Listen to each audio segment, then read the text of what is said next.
Please, can you close your eyes? Then you don't see anything, right? There are people who see nothing day after day. They are blind. In Jerusalem is a man who is born blind. His whole life he hasn't seen anything.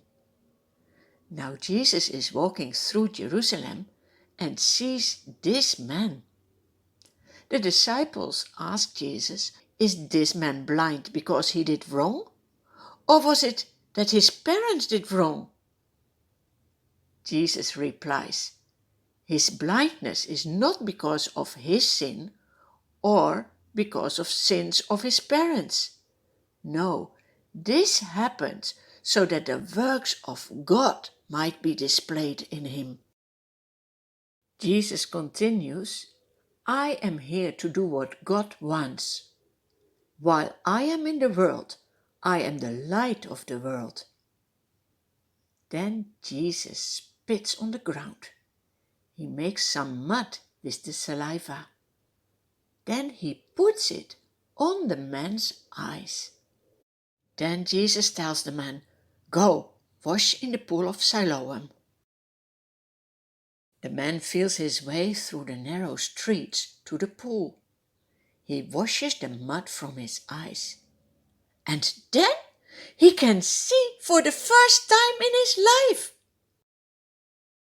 When the man comes home seeing, his neighbors and those who had formerly seen him begging ask, "Isn't this the same man who used to sit and beg?" Some claim that he is. Others say, "No, he only looks like him." The man exclaims, "It's me!" And he explains all what has happened. "Where is the person who healed you?" the people ask. "I don't know," says the man. The people take the man to some Pharisees. They ask him, "What has happened?" The man replies, "Jesus puts mud on my eyes.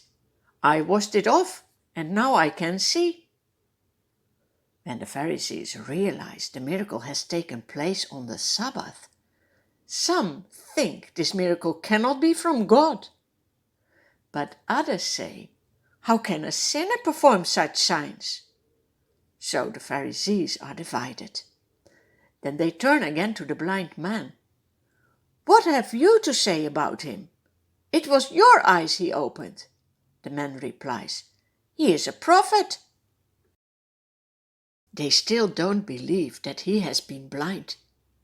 So they send for the man's parents. They ask, "Is this your son, the one you say was born blind? How is it that now he can see?"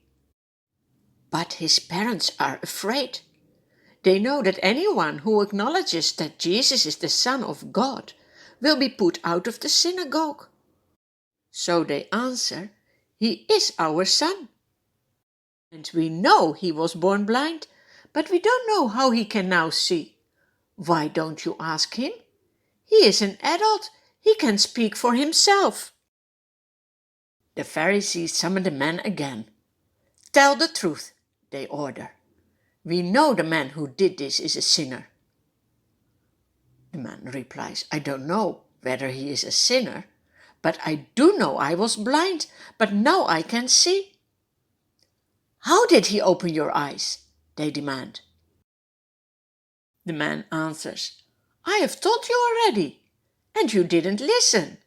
Why do you want to hear it again? Do you want to become his disciples too?" The Pharisees insult him. The man protests, "If Jesus is not from God, he couldn't have healed me." "How dare you lecture us?" the proud Pharisees say. "You are full of sin from birth." Then they throw him out of the synagogue. That is terrible. But such things can also happen to you. When you want to love Jesus, people can hate you.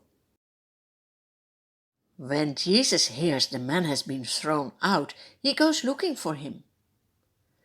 "Do you believe in the Son of Man?" Jesus asks.